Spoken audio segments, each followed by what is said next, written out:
सत श्री अकाल जी। पंजाबी खबरों के इस बुलेटिन में तुहाडा स्वागत है। मैं हरप्रीत सिंह गिला। एक नज़र मारते हैं हुण तक दी खास सुर्खियां ते।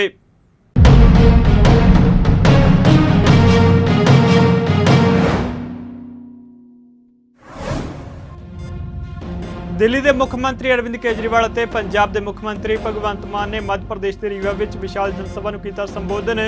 दोवां आगुआं ने जनता को विधानसभा चोणां विच बदलाव लई वोट पाउण दी कीती अपील।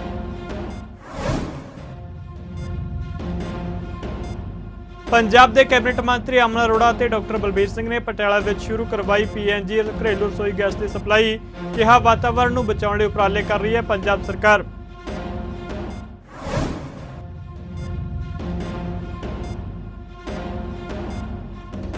कपूरथला पुलिस की वड्डी कार्रवाई। 6 किलो हैरोइन और 7 लाख रुपए की ड्रग मनी समेत 5 समगलरों को किया गिरफ्तार।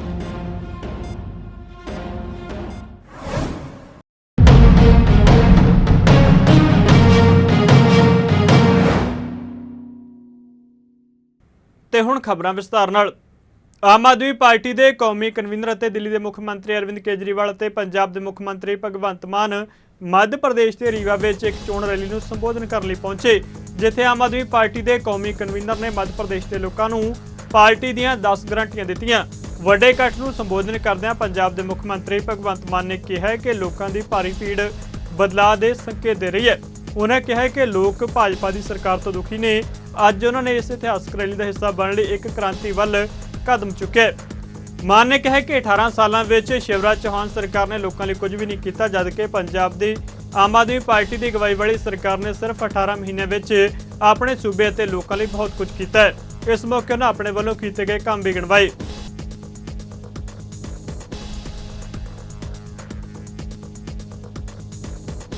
आम आदमी पार्टी गारंटी देती है। गारंटी गारंटी का मतलब अगर माल पसंद नहीं आए तो वापस कर जाना माल, अगली बार वोट मत देना हम लोगों को। हम लोग जो बोलते हैं अपना वादा पूरा करते हैं। तो सबसे पहली गारंटी, बिजली आती है कि नहीं आती? पावर कट लगते हैं, लंबे लंबे पावर कट लगते हैं। तो पहली गारंटी, 1 साल के अंदर 24 घंटे बिजली का इंतजाम कर दूंगा, कोई पावर कट नहीं लगेगा। दूसरी बात, बिजली महंगी है कि नहीं है? मेरे को अभी लोग बता रहे थे इतने ज्यादा बिजली के बिल आते हैं, इतने ज्यादा बिजली के बिल आते हैं। आते हैं कि नहीं आते? गलत तो नहीं कह रहा मैं? छोटा सा कमरा, एक बल्ब, एक पंखा, एक टीवी, किसी का 10,000 रुपए का बिल, किसी का 20,000 रुपए का बिल। दिल्ली में 24 घंटे बिजली आती है, फ्री बिजली आती है। किस किस को फ्री बिजली चाहिए? हाथ खड़े कर दो जरा से। मध्य प्रदेश में भी 24 घंटे बिजली आएगी, फ्री बिजली आएगी। गारंटी देके जा रहा हूं। तीसरी बात, बहुत सारे ऐसे लोग हैं जिनके फर्जी बिजली के बिल आ गए। किसी का 30,000 का भेज देते हैं बिजली विभाग वाले, किसी का 50,000 का भेज देते हैं, गलत बिल बना के भेज देते हैं। फिर इनके चक्कर काटते रहो। इनके पास जाते हो, कहते हैं 5,000 रुपए रख तब ठीक करूंगा। कहते कि नहीं कहते? गलत तो नहीं कह रहा? लूट मचा रखी है, रिश्वतखोरी मचा रखी है इन्होंने। 31 अक्टूबर तक के जितने पुराने बिजली के बिल हैं, जिसके सारे बिजली के बिल माफ कर दिए जाएंगे। दूसरी गारंटी, शिक्षा की गारंटी। आपके सबके बच्चे मेरे बच्चे, जैसे मैं अपने बच्चों को पालता हूं, आपके बच्चों को भी वैसी शिक्षा दूंगा। जितनी अच्छी शिक्षा, जितनी अच्छे स्कूलों में मैंने अपने बच्चों को पढ़ाया है, आपके बच्चों को भी ऐसे अच्छे स्कूल में पढ़ाऊंगा। आपके बच्चों के लिए भी अच्छी शिक्षा का इंतजाम करूंगा। सारे सरकारी स्कूल शानदार बना देंगे, सारे सरकारी स्कूल अच्छे बना देंगे। और मैं चैलेंज करके जा रहा हूं, 5 साल के अंदर मध्य प्रदेश के सरकारी स्कूल ऐसे बना देंगे कि लोग अपने बच्चों को प्राइवेट से निकाल के सरकारी स्कूल में भर्ती कराना शुरू कर देंगे। दोस्त, दूसरा, बहुत सारे कच्चे टीचर हैं। वो कच्चे टीचर बेचारे धरने प्रदर्शन करते रहते हैं। जितने कच्चे टीचर हैं मध्य प्रदेश में, सारे टीचरों को सम्मान दिया जाएगा, सारे टीचरों को पक्का किया जाएगा। तीसरा, प्राइवेट स्कूलों ने लूट मचा रखी है कि नहीं मचा रखी? जब मर्जी फीस बढ़ा देते हैं। दिल्ली में भी ऐसे करते थे, पंजाब में भी ऐसे करते थे। पिछले 8 साल से दिल्ली में प्राइवेट स्कूलों को फीस नहीं बढ़ाने दी। प्राइवेट स्कूलों को कंट्रोल करके रखा हुआ है। मध्य प्रदेश के भी प्राइवेट स्कूलों को कंट्रोल करेंगे। खबरदार अगर कोई प्राइवेट स्कूल वाला गलत तरीके से फीस बढ़ाएगा तो। तीसरी गारंटी, इलाज की गारंटी, स्वास्थ्य की गारंटी। अपने घर में कोई बीमार हो जाए, कोई सरकारी अस्पताल में नहीं लेके जाता, प्राइवेट में लेके जाते हैं, और प्राइवेट वालों ने लूट मचा रखी है। दिल्ली में भी पहले यही हाल था। आपके घर में कोई बीमार होगा, आपका बच्चा, आपकी मां, आपके पिताजी, आपका भाई, आपकी बहन, हर एक का इलाज कराने की, पूरा इलाज कराने की, फ्री में इलाज कराने की गारंटी मेरी है। कोने कोने में मोहल्ला क्लिनिक खोलेंगे और आपके लिए शानदार सरकारी अस्पताल बनाए जाएंगे। आपके घर में भगवान ना करे कोई बीमार हो, लेकिन अगर कोई बीमार होता है तो आप चिंता मत करना, उसका सारा इलाज का खर्च, दवाई, टेस्ट, ऑपरेशन, सब तरह का खर्चा जो है वो सरकार देगी। आपको किसी तरह का कोई खर्चा देने की जरूरत नहीं है। यह मेरी तीसरी गारंटी। चौथी गारंटी, इतना पैसा कहां से आएगा? आप पूछोगे केजरीवाल तो कुछ भी बोलता जा रहा है। बिजली भी मुफ्त, स्कूल भी बनाएंगे, शिक्षा भी मुफ्त, दवाई भी मुफ्त, अस्पताल भी बनाएंगे। भाई साहब, पैसे की कमी नहीं है। पुराने मंत्रियों ने इतनी चोरी कर रखी थी, भगवंत मान ने उनको पकड़ पकड़ के जेल में डाला, रेड मारी, उनके घर से नोट गिनने की मशीनें निकली हैं पुराने वाले मंत्रियों के घरों से। भाई साहब, इन्हीं को पकड़ पकड़ के जेल में डालेंगे, इन्हीं के घर से इतना पैसा निकलेगा, आपकी बिजली भी मुफ्त हो जाएगी, शिक्षा भी मुफ्त हो जाएगी। मध्य प्रदेश सरकार का एक एक पैसा आपके ऊपर खर्च किया जाएगा। और दूसरी चीज, आप अपना काम कराने जाते हो नहीं जाते सरकारी दफ्तर में? पैसे मांगते नहीं मांगते? रिश्वत मांगते नहीं मांगते? चाहे राशन कार्ड बनवाना हो, जाति प्रमाण पत्र बनवाना हो, जमीन के कागज बनवाने हो।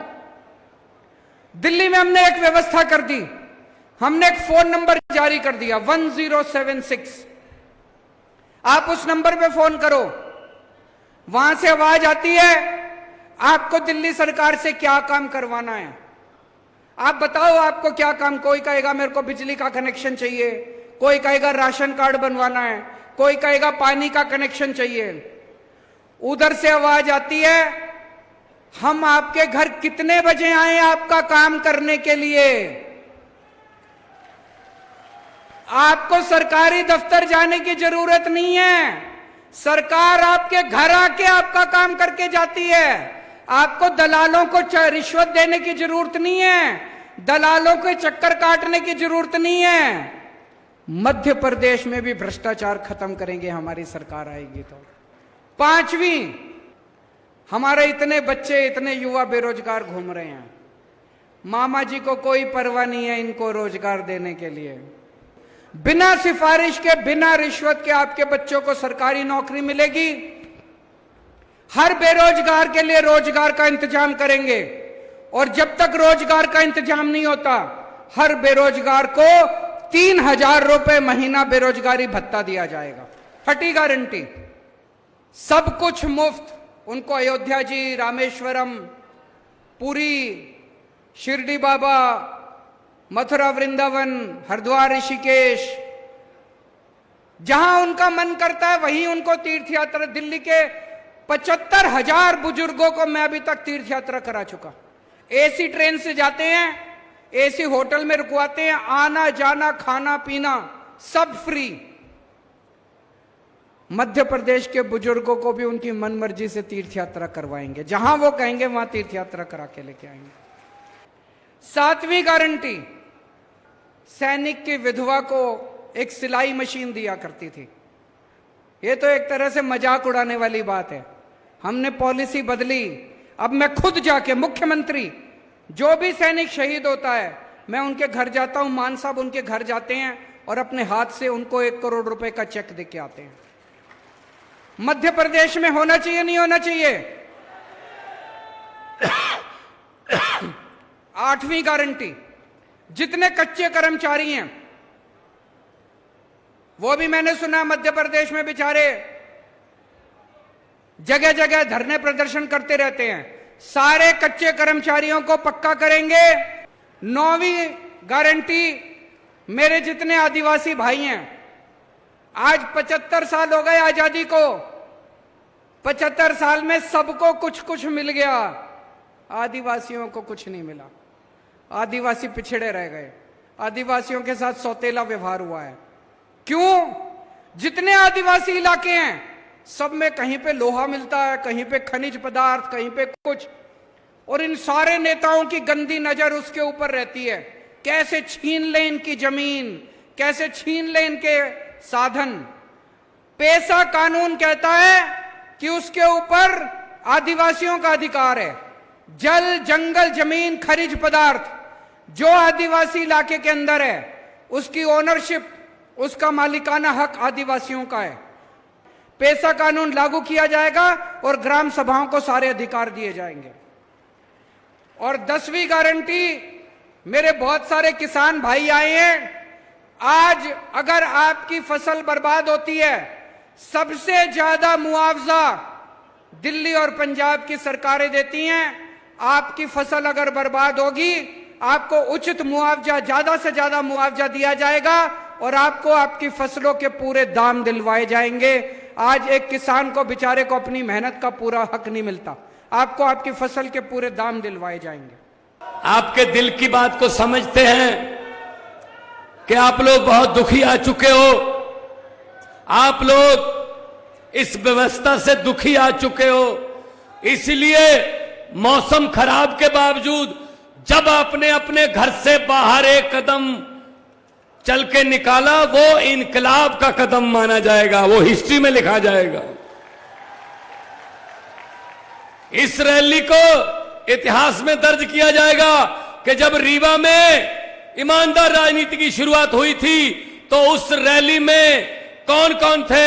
आप अपने बच्चों को, आने वाली पीढ़ियों को बता सकते हो कि हम उस रैली में मौजूद थे जब बदलाव की नींव रखी गई थी।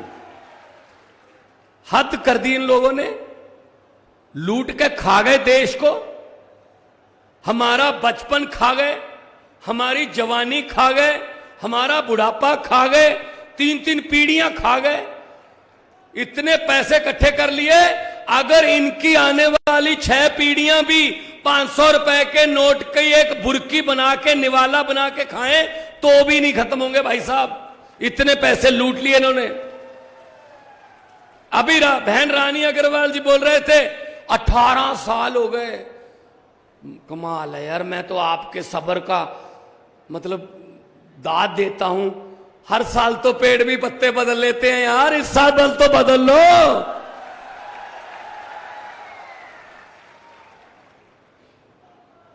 सो 18 साल हो गए, कुछ नहीं हुआ।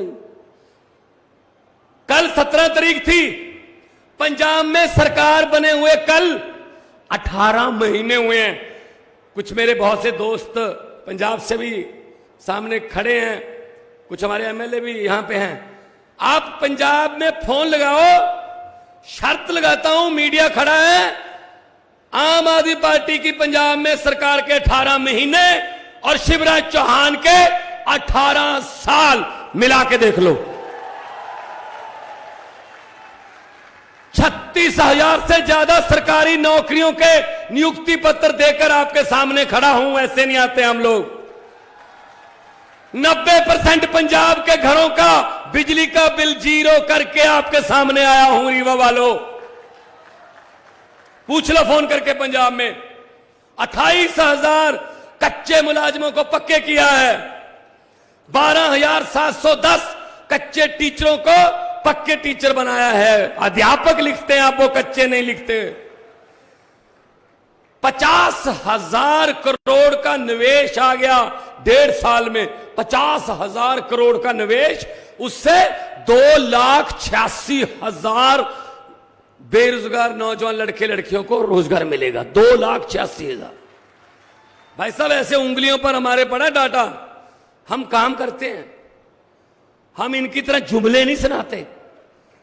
अभी इनकी जुमलों की फैक्ट्री जोर से चल रही है, जुमले बन रहे हैं नए नए।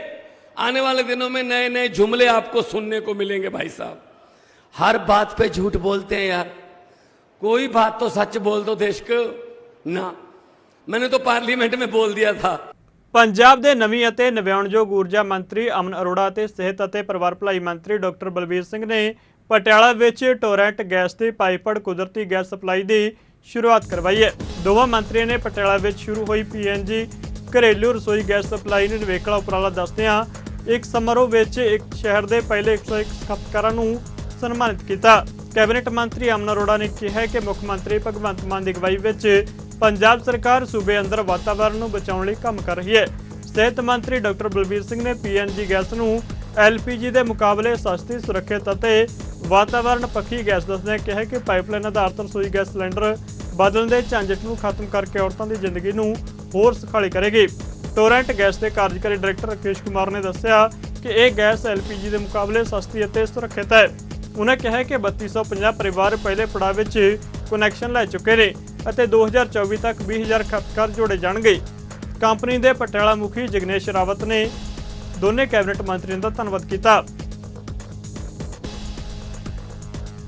पानी है 24/7 ਉਹਦਾ ਚੱਲ ਰਿਹਾ ਹੈਗਾ। ਦੂਜਾ ਇਹ ਟੋਰੈਂਟ ਗੈਸ ਹੈ ਜੀ, ਜਿਹੜੀ ਨੈਚੁਰਲ ਗੈਸ ਹੈ ਜਿਹੜੀ ਹੈ ਨਾ ਜੀ, ਇਹਦੇ 'ਚ ਇੱਕ ਤਾਂ ਇਹ ਸਸਤੀ ਪੈਂਦੀ ਹੈ ਜੀ, ਇਨਵਾਇਰਨਮੈਂਟ ਫਰੈਂਡਲੀ ਹੈ ਔਰ ਬਿਲਕੁਲ ਪੋਲਿਊਟਿੰਗ ਨਹੀਂ ਹੈ, ਔਰ ਜਿਹਨੂੰ ਆਪਾਂ ਕਲੀਨ ਫਿਊਲ ਕਹਿੰਦੇ ਆ, ਫਿਊਲ ਆਫ ਦਾ ਫਿਊਚਰ ਵੀ ਕਹਿੰਦੇ ਆ। ਬਹੁਤ ਸਾਰੀ ਜਿਹਦੇ ਡੋਮੈਸਟਿਕ ਵੀ ਔਰ ਇੰਡਸਟਰੀਅਲ ਐਪਲੀਕੇਸ਼ਨਸ ਵੀ ਇਹਦੀਆਂ। ਤੇ ਗ੍ਰੈਜੂਅਲੀ ਜਿਹੜਾ ਹੈਗਾ, ਜਿਹੜੀ ਗਲੋਬਲ ਵਾਰਮਿੰਗ ਦਾ ਇਸ਼ੂ ਆ ਜਿਹੜਾ ਹੈਗਾ, ਉਹ ਸਾਡੀਆਂ ਕਮਿਟਮੈਂਟਸ ਵੀ ਹੈ ਜੀ ਇੰਟਰਨੈਸ਼ਨਲ ਫੋਰਾ ਦੇ ਵਿੱਚ। ਆਪਾਂ ਗ੍ਰੈਜੂਅਲੀ ਜਿਹੜਾ ਹੈਗਾ ਉਹ ਕਲੀਨ ਐਨਰਜੀ ਜਿਹੜੀ ਹੈਗੀ ਆ ਉਹਦੇ ਵਿੱਚੋਂ ਇਹ ਵੀ ਇੱਕ ਨੈਚੁਰਲ ਗੈਸ ਵੀ ਆ ਔਰ ਜਿਹੜੀ ਸੋਲਰ ਪਾਵਰ ਵੀ ਆ, ਤੇ ਉਧਰ ਨੂੰ ਆਪਾਂ ਜਿਹੜਾ ਹੈਗਾ ਇਸੇ step in the right direction I will say. Sir ਕਿਵੇਂ ਸ਼ੁਰੂਆਤ ਹੋਊਗੀ ਪਾਈਪਲਾਈਨ ਹੋਊਗੀ, ਕਿਵੇਂ ਲੋਕ ਜਿਹੜਾ ਉਹਨਾਂ ਦੇ ਆਪਣੇ ਹੋਣਗੇ ਜੀ। ਹਾਂ, ਇਹਦੀ ਅੰਡਰਗਰਾਊਂਡ ਪਾਈਪਲਾਈਨ ਪਏਗੀ। ਦੂਜਾ ਜਿਹੜਾ ਤੁਸੀਂ ਬੜਾ ਅੱਛਾ, ਤੁਹਾਡਾ ਸਵਾਲ ਹੀ ਬਹੁਤ ਅੱਛਾ ਉਹਦੇ ਵਿੱਚ, ਇਹਦਾ ਬਹੁਤ ਵਧੀਆ। ਉਹਦੇ ਨਾਲ ਇਹ ਹੈਗਾ ਕਿ ਨਾਰਮਲੀ ਤੁਹਾਡਾ ਸਿਲੰਡਰ ਖਤਮ ਹੋ ਗਿਆ, ਤੁਸੀਂ ਬੁਕਿੰਗ ਕਰਦੇ ਹੋ, ਫਿਰ ਤੁਸੀਂ ਕਿਤੇ ਜਾਂਦੇ ਨਹੀਂ ਹੋ ਵੀ ਅੱਜ ਮੇਰਾ ਸਿਲੰਡਰ ਆਉਣਾ, ਮਤਲਬ ਨਾ ਜਿਵੇਂ ਮੁੰਡਾ ਆਇਆ ਕਿ ਨਹੀਂ ਆਇਆ, ਚੱਕ ਕੇ ਲੈ ਕੇ ਜਾਣਾ ਅੰਦਰ।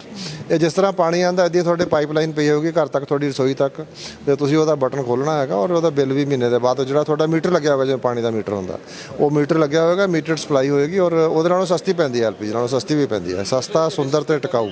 देखो, मैं समझदा कि बहुत बड़ा फ़ायदा होएगा, क्योंकि जो PNG है, पाइप नेचुरल गैस, ये क्लीन एंड ग्रीन फ्यूल है और ਇਹਦੇ ਨਾਲ ਜਿੱਥੇ ਕਸਟਮਰਸ ਨੂੰ ਫਾਇਦਾ ਹੈ ਔਰ এনवायरमेंट ਤੇ ਫਾਇਦਾ, ਕਿਉਂਕਿ ਗ੍ਰੀਨ ਫਿਊਲ ਹੈ ਇਹ ਟੋਰੈਂਟ ਗੈਸ ਇਹਦੇ ਵਿੱਚ ਬਹੁਤ ਵਧੀਆ ਔਰ ਵੱਡਾ ਰੋਲ ਹੈ ਜਿਹੜਾ ਉਹ ਅਦਾ ਕਰ ਰਹੀ ਹੈ। ਤਕਰੀਬਨ ਹੁਣ ਤੱਕ ਸ਼ਾਇਦ 3250 ਦੇ ਪਲੱਸ ਨੇ ਜਿਹੜੇ ਉਹ ਕਨੈਕਸ਼ਨ ਦਿੱਤੇ ਜਾ ਰਹੇ ਨੇ ਤੇ ਦਿੱਤੇ ਜਾ ਚੁੱਕੇ ਨੇ। ਤੇ ਪੰਜਾਬ ਦੇ ਵਿੱਚ ਪਟਿਆਲਾ ਦੇ ਵਿੱਚ ਆਲਰੇਡੀ ਜਿਹੜੇ 101 ਜਿਹੜੇ ਫਸਟ ਕੰਜ਼ਿਊਮਰਸ ਨੇ ਅੱਜ ਉਹਨਾਂ ਨੂੰ ਜਿਹੜੇ ਅੱਜ ਵਿਸ਼ ਕਰਨ ਲਈ ਪਹੁੰਚੇ ਹੋ ਕਿ ਚਾਹੇ ਨਸ਼ੇ ਨੇ ਤੇ ਚਾਹੇ ਇਹ ਨਸ਼ੇ ਵਰਗਾ ਕੋਈ ਵੀ ਕੋਹੜ ਹੈ, ਇਹ ਸ਼ੁਰੂ ਕਰਨ ਦੇ ਵਿੱਚ ਵੀ ਸਮਾਂ ਲੱਗ ਜਾਂਦਾ ਤੇ ਖ਼ਤਮ ਕਰਨ 'ਚ ਥੋੜ੍ਹਾ ਸਮਾਂ ਲੱਗੇਗਾ। ਪਰ ਸਭ ਤੋਂ ਵੱਡੀ ਗੱਲ ਇਹ ਹੈ ਕਿ ਸਰਕਾਰ ਪਿਛਲੇ 1.5 ਸਾਲ ਦੇ ਵਿੱਚ ਭਗਵੰਤ ਮਾਨ ਜੀ ਦੀ ਅਗਵਾਈ ਦੇ ਵਿੱਚ ਨਸ਼ਿਆਂ ਨੂੰ ਜੜੋਂ ਖ਼ਤਮ ਕਰਨ ਦੇ ਲਈ ਲੱਗੀ ਹੋਈ ਹੈ। ਵੱਡੇ ਪੱਧਰ ਦੇ ਉੱਪਰ ਉਹਦੇ 'ਚ ਪ੍ਰਾਪਤੀਆਂ ਨੇ ਜਿਹੜੀਆਂ ਉਹ ਹੋ ਰਹੀਆਂ ਨੇ, ਪਰ ਜੇ ਆਪਾਂ ਕਿ ਇਹਨੂੰ ਜੜੋਂ ਖ਼ਤਮ ਕਰਨ ਦੇ ਵਿੱਚ ਥੋੜ੍ਹਾ ਸਮਾਂ ਵੀ ਲੱਗੇਗਾ ਔਰ ਇਕੱਲੇ ਸਰਕਾਰ ਵੀ ਨਹੀਂ, ਮੈਂ ਸਮਝਦਾ ਕਿ ਸਮਾਜ ਨੂੰ ਵੀ ਮੋਢੇ ਨਾਲ ਮੋਢਾ ਲਾ ਕੇ ਸਰਕਾਰ ਦੇ ਨਾਲ ਚੱਲੇਗਾ ਜਦੋਂ, ਤੇ ਫਿਰ ਖ਼ਤਮ ਹੋਏਗਾ ਨਸ਼ਾ। ਕਿਉਂਕਿ ਇਹ ਜਦੋਂ ਇੰਨੇ ਡੂੰਘੀਆਂ ਜੜ੍ਹਾਂ ਫੈਲਾ ਚੁੱਕੇ ਹੋਣ ਤੇ ਜਿਹੜੇ ਅੱਜ ਵਿਰੋਧੀ ਸਵਾਲ ਤੁਸੀਂ ਕਹਿੰਦੇ ਹੋ ਵੀ ਸਵਾਲ ਕਰ ਰਹੇ ਨੇ, ਇਹ ਵਿਰੋਧੀਆਂ ਦੇ ਸਮੇਂ ਦੇ ਵਿੱਚ ਹੀ ਤਾਂ ਨਸ਼ੇ ਫੈਲੇ ਨੇ। ਹੁਣ ਆਪ ਹੀ ਉਹ ਫੈਲਾ ਕੇ ਤੇ ਹੁਣ ਸਵਾਲ ਸਾਨੂੰ ਕਰਦੇ ਨੇ ਜਾਂ ਪੰਜਾਬ ਨੂੰ ਕਰਦੇ ਨੇ, ਮੈਂ ਸਮਝਦਾ ਕਿ ਜਾਇਜ਼ ਗੱਲ नहीं है। पटियाला में अभी हमारे आज ही हमने लॉन्च किया है और हमारे 101 कनेक्शन के ऊपर हो गए। 101 कनेक्शन आज हम लॉन्च कर रहे हैं और अभी हम शुरुआत कर रहे हैं Patiala urban estate phase 2 phase 3 से। धीरे धीरे हम फिर म्यूनिसिपल एरिया में भी घुसेंगे। इसके लिए हमने पटियाला क्षेत्र में अराउंड 86 किलोमीटर की स्टील पाइप डाली हुई है, 440 किलोमीटर की MDP पाइप डाली हुई है, और हमने 2 साल पहले राजपुरा में शुरुआत की थी। तो राजपुरा में हमारे ऑलरेडी 3250 कनेक्शन हो चुके हैं। बड़े बड़े इंडस्ट्रीज़ भी, जैसा मैंने बताया, वो भी आए हुए हैं, हमारे गैस यूज़ कर रहे हैं, क्योंकि ये गैस बहुत ही एनवायरनमेंट फ्रेंडली है।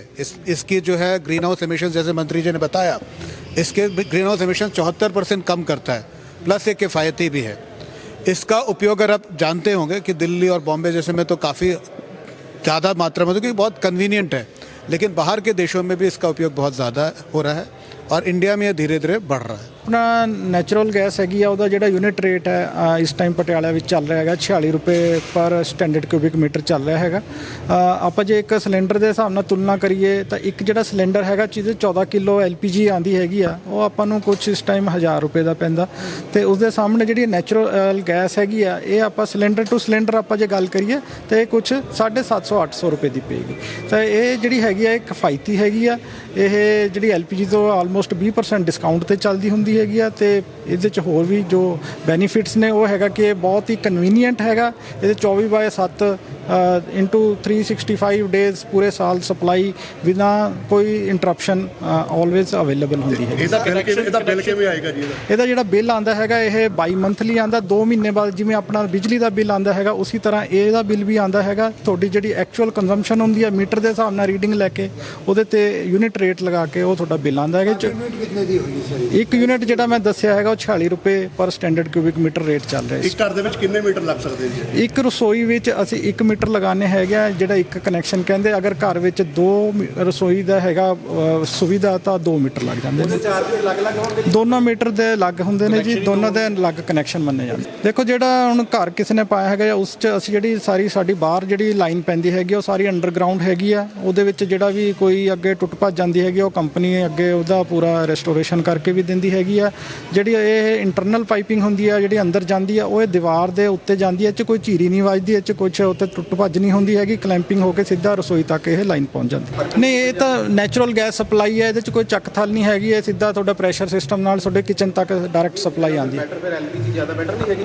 LPG ਚੱਕ ਥਲ ਤੁਹਾਨੂੰ ਕਰਨੀ ਪੈਂਦੀ ਹੈ, ਬੈਂਕ ਬਣਾਉਣੇ ਪੈਂਦੇ ਨੇ, ਤੁਹਾਨੂੰ ਸਟੋਰੇਜ ਕਰਨੀ ਪੈਂਦੀ ਹੈਗੀ ਆ। ਪੰਜਾਬੀ ਲੋਕ ਆਪਣੇ ਘਰਾਂ ਦੇ ਵਿੱਚ ਅਕਸਰ ਧਾਰਮਿਕ ਫੰਕਸ਼ਨ ਹੁੰਦੇ ਰਹਿੰਦਾ, ਰਾਈਟ ਛੱਤ ਤੇ ਹਲਵਾਈ ਲਗਾ ਦਿੰਦੇ ਆਪਾਂ। ਦੇਖੋ ਉਹਦੇ 'ਚ ਜੇ ਤੁਸੀਂ ਤੁਹਾਡੇ ਰੈਗੂਲਰ ਫੰਕਸ਼ਨ ਹੁੰਦੇ ਨੇ ਐਵੇਂ ਹੁੰਦਾ, ਤੁਸੀਂ ਪੁਆਇੰਟ ਛਡਵਾ ਸਕਦੇ ਹੋ ਉਸ ਚੀਜ਼ ਲਈ ਵੀ, ਅਦਰਵਾਈਜ਼ ਫਿਰ ਤੁਹਾਨੂੰ ਸਿਲੰਡਰ ਵਰਤਣਾ ਪੈਂਦਾ। ਸੁਣਨ 'ਚ ਇਹ ਆ ਰਿਹਾ ਕਿ ਇਹਦੀ ਜਿਹੜੀ ਗੈਸ ਦੀ ਜਿਹੜੀ ਫ੍ਰੀਕੁਐਂਸੀ ਹੈ ਜਿਹੜੀ ਆਉਂਦੀ ਹੈ ਉਹ ਬੜੀ ਘੱਟ ਹੈ। ਆਂਚ ਘੱਟ ਹੈ ਇਹਦੇ ਨਾਲ? ਨਹੀਂ, ਇਹਦੇ 'ਚ ਆਂਚ ਘੱਟ ਉਨੀ ਨਹੀਂ ਹੁੰਦੀ ਜਿੰਨੀ ਤੁਹਾਨੂੰ ਰਿਕੁਆਇਰਮੈਂਟ ਹੁੰਦੀ ਹੈ, ਉਨਾ ਹੀ ਅਸੀਂ ਪਿੱਛੋਂ ਪ੍ਰੈਸ਼ਰ ਦਿੰਦੇ ਹਾਂ। ਪ੍ਰੈਸ਼ਰ ਇਹਦੇ 'ਚ 21 ਮਿਲੀ ਵਾਰ ਦਾ ਤੁਹਾਨੂੰ ਰਸੋਈ 'ਚ ਮਿਲਦਾ ਹੈਗਾ, ਜਿਹੜਾ ਸਿਲੰਡਰ ਦੇ ਹਿਸਾਬ ਨਾਲ ਘੱਟ ਹੁੰਦਾ, ਪਰ ਤੁਹਾਨੂੰ ਜਿੰਨਾ ਚਾਹੀਦਾ ਹੁੰਦਾ ਉਨਾ ਹੀ ਮਿਲਦਾ ਹੈ। ਗੈਸ 3 ਸਟੋਵਾਂ ਵਾਲਾ ਗੈਸ ਹੈਗਾ, ਰਾਈਟ ਜੀ, ਹੈ ਨਾ, ਚੁੱਲ੍ਹਾ 3 ਸਟੋਵਾਂ ਵਾਲਾ, ਤੇ ਉਹ ਇੱਕ ਚਾਹੂਗਾ ਦੂਸਰੇ ਜਾਂਦੇ ਨਹੀਂ ਐਵੇਂ ਨਹੀਂ ਹੈਗਾ ਜੀ। ਅਸੀਂ 4 ਸਟੋਵਾਂ ਵਾਲੇ ਗਲੈਨ ਦੇ, ਕੈਫ ਦੇ ਜਿਹੜੇ ਵੀ ਵਧੀਆ ਅੱਜ ਕੱਲ੍ਹ ਆਉਂਦੇ ਨੇ ਉਹ ਸਾਰੇ ਚੱਲਦੇ ਨੇ, ਬਹੁਤ ਵਧੀਆ ਚੱਲਦੇ ਨੇ। ਭਾਰਤ ਦੇ ਉਪ ਰਾਸ਼ਟਰਪਤੀ ਅਤੇ ਰਾਜ ਸਭਾ ਦੇ ਚੇਅਰਮੈਨ ਜਗਦੀਪ ਧਨਖੜ ਨੇ ਸੰਸਦੀ ਯਾਤਰਾ ਦੇ 75 ਸਾਲਾਂ ਦੀ ਮਹੱਤਤਾ ਉੱਤੇ ਜ਼ੋਰ ਦਿੱਤਾ ਅਤੇ ਭਾਰਤੀ ਲੋਕਤੰਤਰ ਨੂੰ ਆਕਾਰ ਦੇਣ ਵਾਲੀਆਂ ਪ੍ਰਾਪਤੀਆਂ, ਅਨੁਭਵਾਂ, ਯਾਦਾਂ ਅਤੇ ਸਿੱਖਿਆਵਾਂ ਨੂੰ ਉਜਾਗਰ ਕੀਤਾ ਹੈ।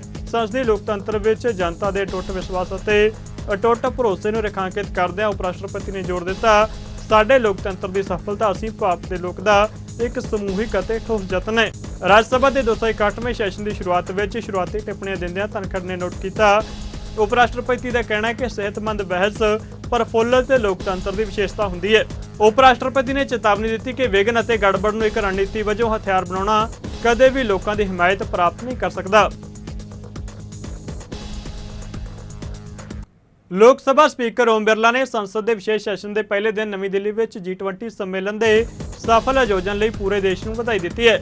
ਬਿਰਲਾ ਨੇ ਸਦਨ ਨੂੰ ਦੱਸਿਆ ਕਿ ਭਾਰਤ ਦੀ ਪ੍ਰਧਾਨਗੀ ਦੇ ਦੌਰਾਨ ਦੇਸ਼ ਦੇ ਸਾਰੇ ਰਾਜਾਂ ਅਤੇ ਕੇਂਦਰ ਸ਼ਾਸਿਤ ਪ੍ਰਦੇਸ਼ਾਂ ਦੇ 60 ਸ਼ਹਿਰਾਂ ਵਿੱਚ G20 ਦੀਆਂ 200 ਤੋਂ ਵੱਧ ਮੀਟਿੰਗਾਂ ਹੋਈਆਂ।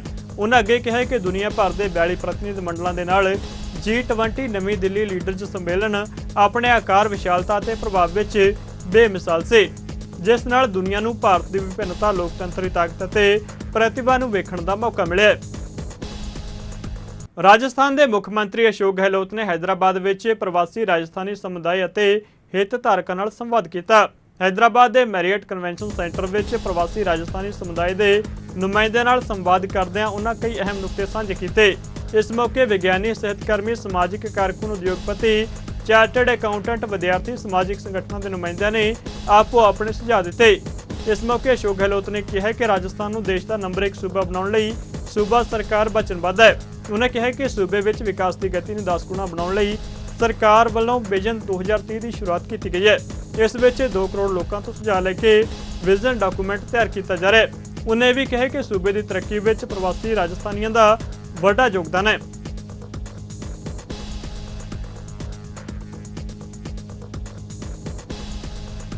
ਪੰਜਾਬ ਦੇ ਡੀਜੀਪੀ ਗੌਰਵ ਯਾਦਵ ਦੇ ਨਿਰਦੇਸ਼ਾਂ ਉੱਤੇ ਪੰਜਾਬ ਪੁਲਿਸ ਵੱਲੋਂ ਨਸ਼ਿਆਂ ਖਿਲਾਫ ਵਿੱਢੀ ਮੁਹਿੰਮ ਤਹਿਤ ਕਪੂਰਥਲਾ ਪੁਲਿਸ ਨੇ ਵੱਡੀ ਕਾਰਵਾਈ ਕਰਦਿਆਂ ਸੁਭਾਨਪੁਰ ਖੇਤਰ ਵਿੱਚ 6 ਕਿਲੋ ਹੈਰੋਇਨ ਅਤੇ 7 ਲੱਖ ਰੁਪਏ ਦੀ ਡਰੱਗ ਮਨੀ ਸਮੇਤ 5 ਨਸ਼ਾ ਤਸਕਰਾਂ ਨੂੰ ਕਾਬੂ ਕੀਤਾ ਹੈ। ਐਸਐਸਪੀ ਰਾਜਪਾਲ ਸਿੰਘ ਸੰਧੂ ਨੇ ਇਸ ਸੰਬੰਧੀ ਜਾਣਕਾਰੀ ਦਿੱਤੀ। ਉਹਨੇ ਕਿਹਾ ਕਿ ਨਸ਼ਾ ਸਮਗਲਰਾਂ ਵੱਲੋਂ ਦਿੱਲੀ ਤੋਂ ਹੈਰੋਇਨ ਮੰਗਵਾ ਕੇ ਰਮੀਦੀ ਪੁਲ ਦੇ ਹੇਠ ਸਪਲਾਈ ਅਤੇ ਪੈਸਿਆਂ ਦਾ ਲੈਣ ਦੇਣ ਤੈਅ ਕੀਤਾ ਗਿਆ ਸੀ, ਜਿਸ ਬਾਰੇ ਗੁਪਤ ਸੂਚਨਾ ਮਿਲੀ ਤੇ ਇਸ ਦੇ ਆਧਾਰ ਤੇ ਤੁਰੰਤ ਕਾਰਵਾਈ ਕਰਦਿਆਂ ਸਮਗਲਰਾਂ ਨੂੰ ਕਾਬੂ ਕੀਤਾ ਗਿਆ। ਉਹਨਾਂ ਦੱਸਿਆ ਕਿ ਇਹਨਾਂ ਮੁਲਜ਼ਮਾਂ ਦੀ ਪਹਿਚਾਣ ਕਸ਼ਮੀਰ ਸਿੰਘ, ਸਵਰਨ ਸਿੰਘ, ਅਮਨਦੀਪ ਸਿੰਘ, ਰਾਹੁਲ ਅਤੇ ਅਤੁਲ ਵਜੋਂ ਹੋਈ ਹੈ।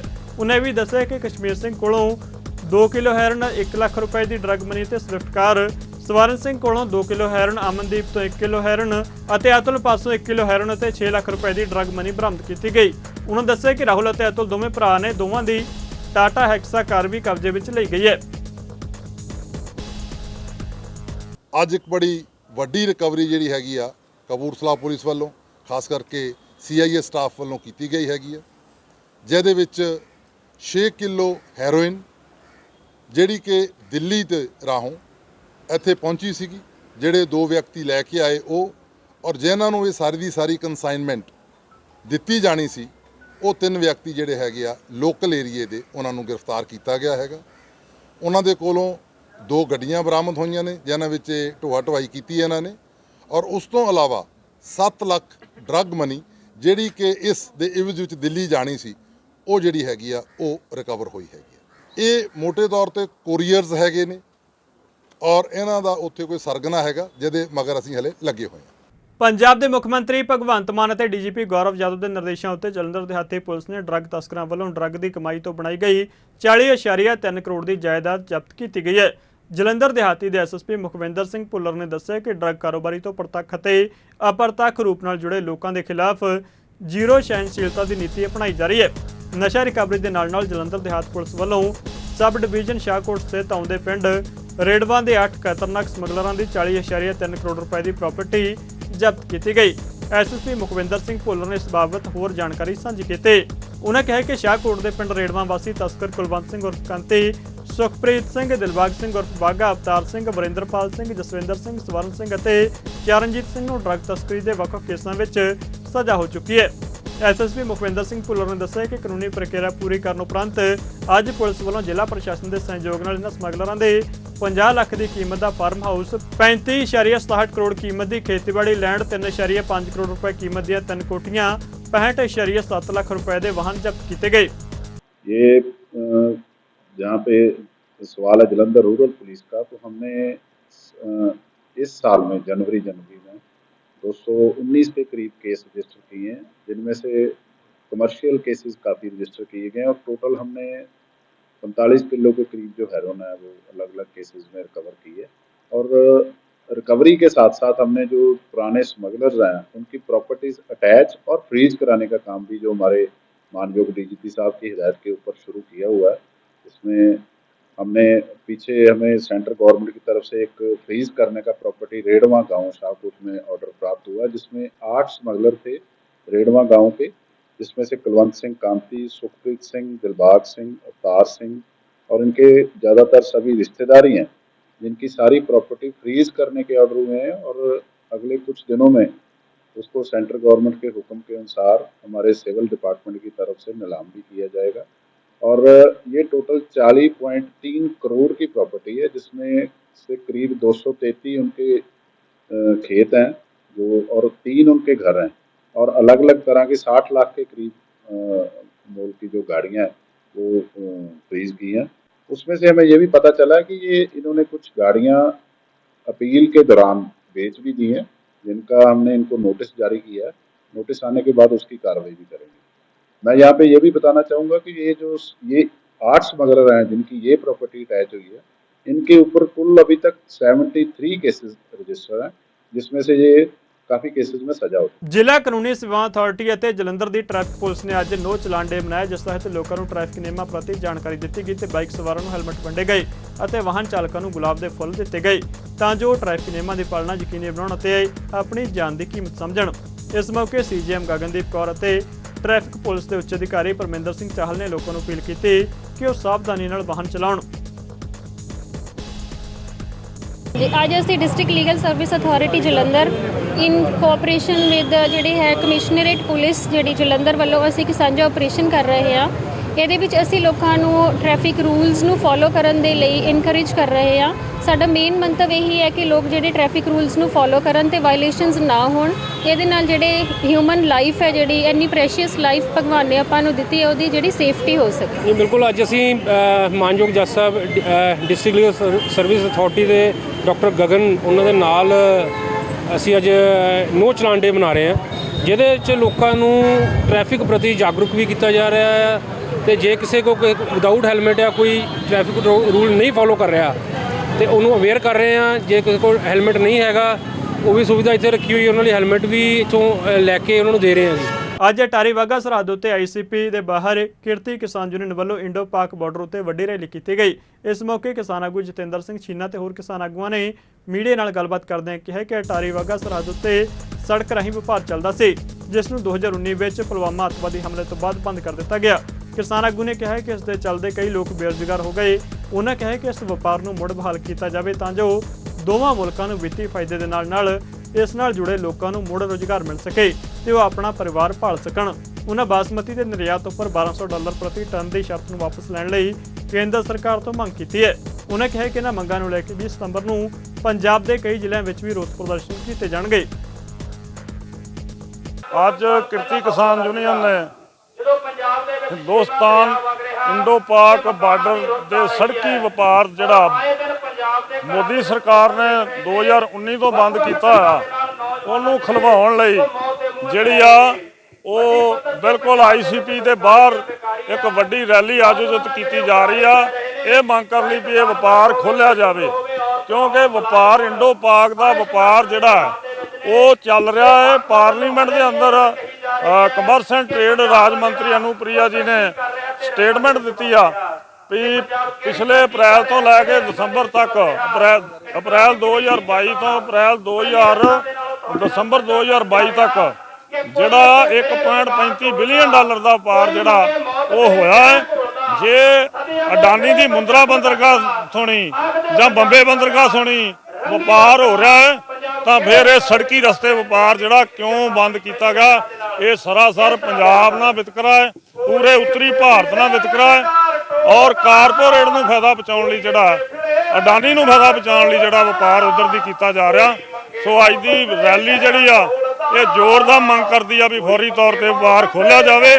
ਕਿਰਤੀ ਕਿਸਾਨ ਯੂਨੀਅਨ ਇਸ ਮੰਗ ਨੂੰ ਮਨਾਉਣ ਲਈ ਆਉਣ ਵਾਲੇ ਕੁਝ ਮਹੀਨਿਆਂ ਤੱਕ ਚੋਣਾਂ ਤੋਂ ਪਹਿਲਾਂ ਪੰਜਾਬ 'ਚ ਇੱਕ ਵੱਡੀ ਲਹਿਰ ਜਿਹੜੀ ਆ ਇਸ ਮਾਮਲੇ ਤੇ ਖੜੀ ਕਰੂਗੀ। ਅੱਜ ਇੱਥੇ ਧਰਨਾ ਲਗਾਇਆ ਗਿਆ, ਹੋਰ ਕਿਹੜੀ ਜਗ੍ਹਾ ਤੇ ਧਰਨਾ ਲਗਾਇਆ ਜਾਏਗਾ? ਵੀ ਅੱਜ 18 ਸਤੰਬਰ ਨੂੰ ਅਟਾਰੀ ਬਾਰਡਰ ਤੇ ਜਿਹੜੀ ਰੈਲੀ ਕੀਤੀ ਜਾ ਰਹੀ ਆ ਔਰ 20 ਸਤੰਬਰ ਨੂੰ ਹਸੈਨੀਵਾਲਾ ਬਾਰਡਰ ਤੇ ਜਿਹੜੀ ਆ ਇਸੇ ਤਰ੍ਹਾਂ ਵੱਡੀ ਰੈਲੀ ਜਿਹੜੀ ਆ ਉਹ ਕੀਤੀ ਜਾਊਗੀ ਔਰ 20 ਸਤੰਬਰ ਨੂੰ ਪੰਜਾਬ ਦੇ 7-8 ਜ਼ਿਲ੍ਹਿਆਂ ਦੇ ਵਿੱਚ ਵੱਡੀਆਂ ਜ਼ਿਲ੍ਹਾ ਕਾਨਫਰੰਸਾਂ ਨੇ ਜਿਹੜੀਆਂ ਉਹ ਹੋਣਗੀਆਂ।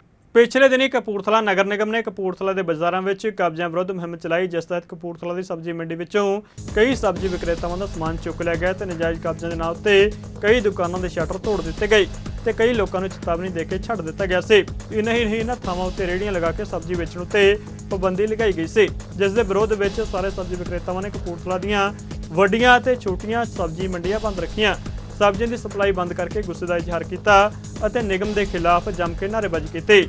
ਉਹਨਾਂ ਕਿਹਾ ਕਿ ਜੇਕਰ ਨਿਗਮ ਨੇ ਕਾਰਵਾਈ ਬੰਦ ਨਾ ਕੀਤੀ ਤਾਂ ਆਉਣ ਵਾਲੇ ਦਿਨਾਂ ਵਿੱਚ ਉਹ ਸੰਘਰਸ਼ ਨੂੰ ਹੋਰ ਤੇਜ਼ ਕਰਨਗੇ।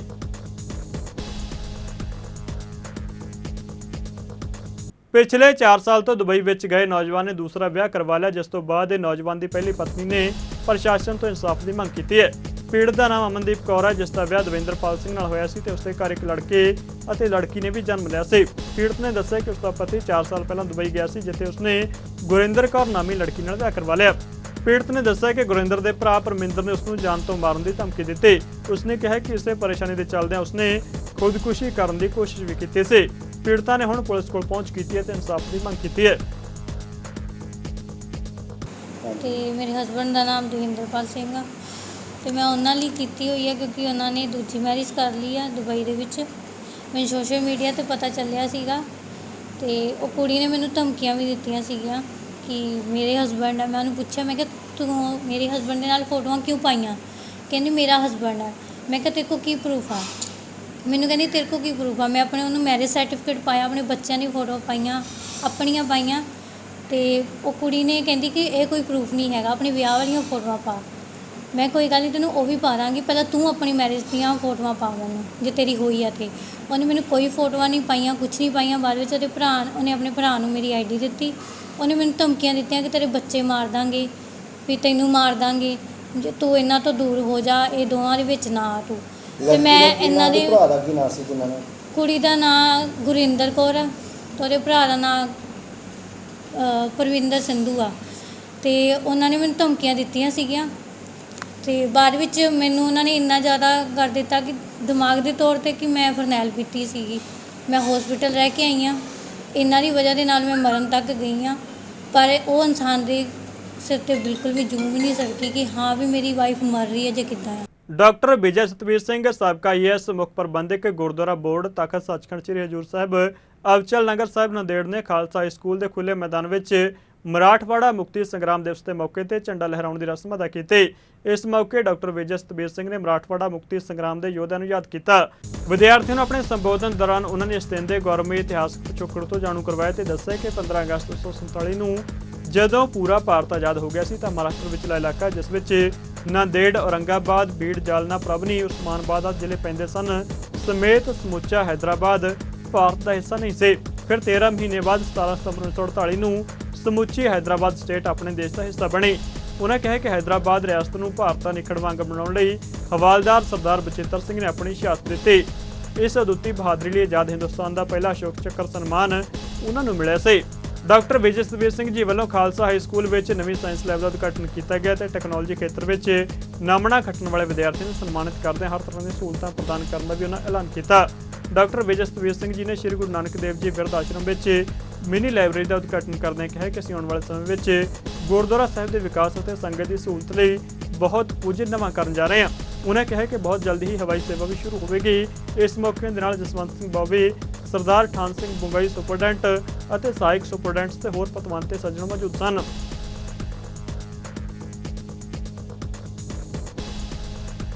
ਤਖਤ ਸੱਚਖੰਡ ਸ੍ਰੀ ਹਜ਼ੂਰ ਸਾਹਿਬ ਨਾਂਦੇੜ ਦੇ ਮੁੱਖ ਪ੍ਰਬੰਧਕ ਡਾਕਟਰ ਵਿਜੇ ਸਤਵੀਰ ਸਿੰਘ ਵੱਲੋਂ ਮਰਾਠਵਾੜਾ ਮੁਕਤੀ ਸੰਗਰਾਮ ਦੀ 75ਵੀਂ ਵਰ੍ਹੇਗੰਢ ਮੌਕੇ ਸੱਚਖੰਡ ਪਬਲਿਕ ਸਕੂਲ ਵਿਖੇ ਬੜੇ ਉਤਸ਼ਾਹ ਨਾਲ ਭਾਰਤ ਦੇਸ਼ ਦਾ ਮਨਮੱਤਾ ਤਿਰੰਗਾ ਲਹਿਰਾਇਆ ਗਿਆ। ਉਹਨਾਂ ਇਹ ਦੱਸਦਿਆਂ ਖੁਸ਼ੀ ਜ਼ਾਹਰ ਕੀਤੀ ਕਿ ਚੰਦਰਯਾਨ 3 ਮਿਸ਼ਨ ਵਿੱਚ ਅਹਿਮ ਭੂਮਿਕਾ ਨਿਭਾਉਣ ਵਾਲੇ ਸੀਨੀਅਰ ਸਾਇੰਟਿਸਟ ਮਹਿੰਦਰਪਾਲ ਸਿੰਘ ਜੀ ਚੇਚੇ ਤੌਰ ਤੇ ਬੈਂਗਲੌਰ ਤੋਂ ਆ ਕੇ ਇਸ ਪ੍ਰੋਗਰਾਮ ਵਿੱਚ ਸ਼ਮੂਲੀਅਤ ਕਰ ਰਹੇ ਸਨ। ਇਸ ਅਵਸਰ ਉੱਤੇ ਉਹਨੇ ਵਿਦਿਆਰਥੀਆਂ ਦੇ ਨਾਲ ਚੰਦਰਯਾਨ 3 ਮਿਸ਼ਨ ਦੀ ਸਫਲਤਾ ਅਤੇ ਇਸ ਪਿੱਛੇ ਸੈਂਕੜੇ ਰੋਸ਼ਨ ਦਿਮਾਗਾਂ ਦੀ ਦਿਨ ਰਾਤ ਦੀ ਮਿਹਨਤ ਨਾਲ ਜੁੜੇ ਤਜਰਬੇ ਸਾਂਝੇ ਕੀਤੇ। ਹਾਜ਼ਰੀਨ ਬੱਚਿਆਂ ਦੇ ਸਵਾਲਾਂ ਦੇ ਜਵਾਬ ਵੀ ਦਿੱਤੇ। ਸੱਚਖੰਡ ਪਬਲਿਕ ਸਕੂਲ ਦੇ ਬੱਚਿਆਂ ਨੂੰ ਇਸਰੋ ਆਉਣ ਦਾ ਸੱਦਾ ਦਿੱਤਾ।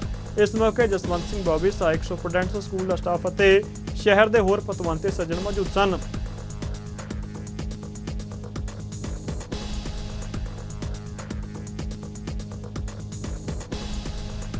ਲੌਂਗੋਵਾਲ ਵਿੱਚ ਨਸ਼ਾ ਰੋਕੂ ਕਮੇਟੀ ਵੱਲੋਂ ਕਿਸਾਨ ਯੂਨੀਅਨ ਦੇ ਨਾਲ ਮਿਲ ਕੇ ਨਸ਼ਿਆਂ ਦੇ ਮਾਮਲੇ ਨੂੰ ਲੈ ਕੇ ਥਾਣੇ ਦਾ ਘਿਰਾਓ ਕੀਤਾ ਗਿਆ।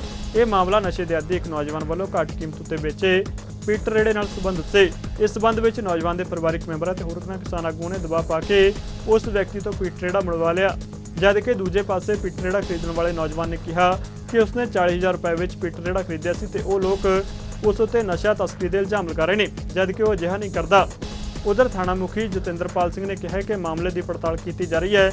ਇਸ ਦੇ ਨਾਲ ਹੀ ਉਹਨਾਂ ਕਿਹਾ ਕਿ ਪੁਲਿਸ ਨਸ਼ਾ ਰੋਕਣ ਲਈ ਸਖਤ ਕਦਮ ਚੁੱਕ ਰਹੀ ਹੈ। ਤੇ ਨਸ਼ੇ ਦੇ ਖਿਲਾਫ ਇੱਕ ਪ੍ਰੋਗਰਾਮ ਸੀਗਾ। ਬਹੁਤ ਹੀ ਗਰੀਬ ਕਿਸਾਨ ਵੱਲੋਂ ਨਸ਼ਾ ਤਸਕਰਾਂ ਵੱਲੋਂ ਜਿਹੜੀਆਂ ਚੀਜ਼ਾਂ ਸਮਾਨ ਹੈ ਉਹ ਬਹੁਤ ਘੱਟ ਕੀਮਤ ਜਾਂ ਨਸ਼ੇ ਦੇ ਰੂਪ ਦੇ ਵਿੱਚ ਨਸ਼ੇ ਦੇ ਬਦਲੇ ਲਿਆ ਜਾ ਰਿਹਾ ਹੈ, ਉਹਦੇ ਖਿਲਾਫ ਇੱਕ ਸੰਘਰਸ਼ ਸੀਗਾ।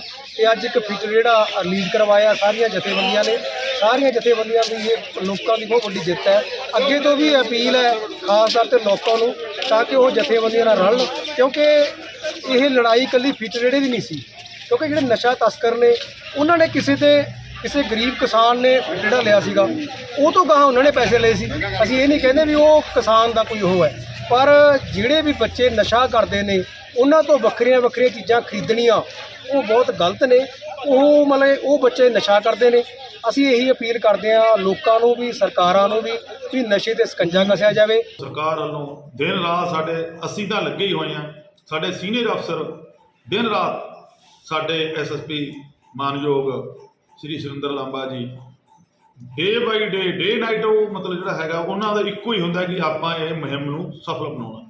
ਔਰ ਨਾ ਉਹ ਆਪ ਟਿਕਦੇ ਨੇ, ਨਾ ਸਾਨੂੰ ਥੱਲੇ ਵੀ ਜਿਹੜਾ ਹੈਗਾ ਉਹਨਾਂ ਦੇ ਬਿਲਕੁਲ ਸਖਤ ਸੰਦੇਸ਼ ਨੇ, ਔਰ ਅਸੀਂ ਲੱਗੇ ਹੋਏ ਹਾਂ। ਡਿਊਟੀ ਤੋਂ ਇਲਾਵਾ ਵੀ ਅਸੀਂ ਚਾਹੁੰਦੇ ਹਾਂ ਕਿ ਜਿਹੜੀ ਇਹ ਅਲਾਮਤ ਹੈ ਨਸ਼ੇ ਵਾਲੀ ਇਹ ਖਤਮ ਹੋਵੇ। ਅਸੀਂ ਪੂਰਾ ਤਨੋਂ ਮਨੋਂ ਅਸੀਂ ਜਿਹੜਾ ਹੈਗਾ ਆਪਣਾ ਫਰਜ਼ ਪੂਰਾ ਨਿਭਾ ਰਹੇ ਹਾਂ ਤੇ ਨਿਭਾਵਾਂਗੇ। ਨੰਗਲ ਵਿੱਚ ਪਿੰਡ ਭਲਾੜੀ ਦੀ ਸਵਾ ਨਦੀ ਵਿੱਚ ਪਾਣੀ ਦਾ ਪੱਧਰ ਵਧਣ ਨਾਲ ਪਿੰਡ ਵਾਸੀਆਂ ਦੇ ਸਹਿਯੋਗ ਨਾਲ ਤਿਆਰ ਕੀਤਾ ਪੁਲ ਪਾਣੀ ਵਿੱਚ ਰੁੜ ਗਿਆ, ਜਿਸ ਨਾਲ ਆਵਾਜਾਈ ਵਿੱਚ ਵਿਘਨ ਪਿਆ ਤੇ ਆਮ ਲੋਕ ਕਾਫੀ ਸੰਕਟ ਵਿੱਚ ਘਿਰੇ ਨਜ਼ਰ ਆਏ। ਦੱਸ ਦਈਏ ਕਿ ਹਾਲ ਹੀ ਵਿੱਚ ਪਿੰਡ ਦੇ ਲੋਕਾਂ ਨੇ ਆਰਜੀ ਪੁਲ ਸਵਾ ਨਦੀ ਉੱਤੇ ਬਣਾਇਆ ਸੀ ਤੇ ਅੱਜ ਇਸ ਪੁਲ ਨੂੰ ਆਮ ਲੋਕਾਂ ਲਈ ਖੋਲ੍ਹਿਆ ਜਾਣਾ ਸੀ, ਪਰ ਬੀਤੀ ਰਾਤ ਪਏ ਭਾਰੀ ਮੀਂਹ ਕਾਰਨ ਸਵਾ ਨਦੀ ਵਿੱਚ ਪਾਣੀ ਦਾ ਪੱਧਰ ਵੱਧ ਗਿਆ, ਜਿਸ ਨਾਲ ਇਹ ਪੁਲ ਪਾਣੀ ਦੇ ਵਹਾਅ ਵਿੱਚ ਰੁੜ ਗਿਆ। ਪਿੰਡ ਵਾਸੀਆਂ ਮੁਤਾਬਿਕ ਇਸ ਪੁਲ ਨੂੰ ਬਣਾਉਣ ਉੱਤੇ 10 ਤੋਂ 12 ਲੱਖ ਰੁਪਏ ਦਾ ਖਰਚ ਆਇਆ ਸੀ ਤੇ ਇਸ ਪੁਲ ਦੀ ਸਾਂਭ ਸੰਭਾਲ ਉੱਤੇ ਤਕਰੀਬਨ 1.5 ਲੱਖ ਰੁਪਏ ਹਰ ਸਾਲ ਖਰਚ ਆਉਂਦੇ ਨੇ। ਉਹਨਾਂ ਕਿਹਾ ਕਿ ਇਹ ਸਾਰਾ ਖਰਚਾ ਪਿੰਡ ਵਾਸੀਆਂ ਨੇ ਆਪਣੇ ਸਹਿਯੋਗ ਨਾਲ ਕੀਤਾ ਹੈ। ਉਹਨਾਂ ਪੁਲ ਨੂੰ ਠੀਕ ਕਰਨ ਲਈ ਸਥਾਨਕ ਪ੍ਰਸ਼ਾਸਨ ਤੋਂ ਮਦਦ ਮੰਗੀ ਹੈ। ਬਹੁਤ ਮਾੜੇ ਹਾਲਾਤ ਹੈ ਜੀ। ਦਬੱਲੇ ਦੇ ਘੋੜੀਆਂ ਡਿੱਗਣ ਲੱਗ ਪਈਆਂ, ਗਾਡਰ ਟੁੱਟ ਕੇ ਡਿੱਗ ਗਏ ਤੇ ਹੁਣ ਦਬੱਲੇ ਜਿਹੜੀ ਮਿੱਟੀ ਪਾਈ ਉਹ ਵੀ ਹਟ ਗਈ ਆ। ਪੁਲ ਦੇ ਉੱਪਰੀਆਂ ਪਾਣੀ ਲੰਘ ਰਿਹਾ ਗਾ। ਸਮੱਸਿਆ 2-3 ਦਿਨ ਦੇ ਫੇਰ ਮੁੜ ਕੇ ਪਿੰਡ ਦੇ ਟਰੈਕਟਰ ਨੌਜਵਾਨਾਂ ਵੀਰਾਂ ਨੂੰ ਸੇਵਾ ਕਰਨ ਦਾ ਹੋ ਗਿਆ ਕੰਮ ਜੀ। ਇਸ ਦੇ ਸਹਿਯੋਗ ਨਾਲ ਅਸੀਂ ਬਹੁਤੀਆਂ ਪਾਰਟੀਆਂ ਨੂੰ ਵੀ ਕਈ ਵਾਰੀ ਵੀ ਕਿਹਾ, ਰਾਣਾ ਜੀ ਨੂੰ ਵੀ ਕਿਹਾ ਵੀ ਇਹਦਾ ਸਾਨੂੰ ਥੋੜ੍ਹਾ ਸਹਿਯੋਗ ਦਿਓ ਤੇ ਪੁਲ ਵਧਾਓ ਬਣਾਓ। ਇਹਦੀ ਵਿੱਚ ਆਵਾਜਾਈ ਬਹੁਤ ਹੈ, ਲੋਕਾਂ ਨੂੰ ਸਮੱਸਿਆ ਬਹੁਤ ਆਉਂਦੀ ਹੈ। ਹਿਮਾਚਲ 'ਚ ਲੰਘਣਾ ਜਾਣਾ ਪੈਂਦਾ ਹੈਗਾ ਤੇ ਫੇਰ ਵੀ ਪੈਂਦਾ ਹੈਗਾ। ਇਹ ਨੇੜੇ ਪਿੰਡ ਦਵਾਈਆਂ ਡਾਕਟਰ ਜਾਣਾ ਉੱਧਰ ਨੂਰਪੁਰ ਉੱਧਰ ਦੂਰ ਪੈ ਜਾਂਦਾ। ਕੋਈ ਸਾਧਨ ਰਾਤ ਬਰਾਤਾ ਹੋ ਗਿਆ ਤਾਂ ਉਹ ਤੇ ਬਹੁਤ ਜ਼ਿਆਦਾ ਪਾਣੀ ਉਤਰਨ ਤੋਂ ਬਾਅਦ ਕਿੰਨਾ ਕੁ ਸਮਾਂ ਲੱਗੂਗਾ ਦੁਆਰਾ ਨੂੰ ਠੀਕ ਕਰਨੇ ਨੂੰ? ਇਹਨੂੰ 2-3 ਦਿਨ ਲੱਗ ਜਾਣੇ ਜੀ। ਮਾਨਸਾ ਵਿੱਚ ਮਾਤਾ ਸੁੰਦਰੀ ਯੂਨੀਵਰਸਿਟੀ ਕਾਲਜ ਦੀਆਂ ਵਿਦਿਆਰਥਣਾਂ ਵੱਲੋਂ ਕਾਲਜ ਨਾਲ ਸੰਬੰਧਿਤ ਮੰਗਾਂ ਤੇ ਪੰਜਾਬ ਯੂਨੀਵਰਸਿਟੀ ਪਟਿਆਲਾ ਵੱਲੋਂ ਵਿਦਿਆਰਥੀਆਂ ਦੀ ਰਿਪੇਅਰ ਕੱਢਣ ਦੇ ਮਾਮਲੇ ਵਿੱਚ ਇਨਸਾਫ ਦੀ ਮੰਗ ਨੂੰ ਲੈ ਕੇ ਰੋਸ ਮਾਰਚ ਕੱਢਿਆ ਗਿਆ ਅਤੇ ਡਿਪਟੀ ਕਮਿਸ਼ਨਰ ਦੇ ਦਫ਼ਤਰ ਦੇ ਬਾਹਰ ਰੋਸ ਪ੍ਰਦਰਸ਼ਨ ਕੀਤਾ। ਇਸ ਮੌਕੇ ਵਿਦਿਆਰਥੀਆਂ ਨੇ ਕਿਹਾ ਕਿ ਜੇਕਰ ਉਹਨਾਂ ਦੀਆਂ ਮੰਗਾਂ ਵੱਲ ਜਲਦ ਹੀ ਧਿਆਨ ਨਾ ਦਿੱਤਾ ਗਿਆ ਤਾਂ ਆਉਣ ਵਾਲੇ ਸਮੇਂ ਵਿੱਚ ਸੰਘਰਸ਼ ਨੂੰ ਹੋਰ ਤਿੱਖਾ ਕੀਤਾ ਜਾਵੇਗਾ। ਪੰਜਾਬੀ ਖਬਰਾਂ ਦੇ ਇਸ ਬੁਲੇਟਿਨ ਵਿੱਚ ਫਿਲਹਾਲ ਨਹੀਂ ਜਾਂਦੇ ਨਜ਼ਰ ਮਾਰਦੇ ਹਾਂ ਮੌਸਮ ਦੇ ਹਾਲ ਤੇ। ਤੁਸੀਂ ਬਣੇ ਰਹੋ ਚੜ੍ਹਦੀ ਕਲਾ ਟਾਈਮ ਟੀਵੀ ਦੇ ਨਾਲ। ਧੰਨਵਾਦ।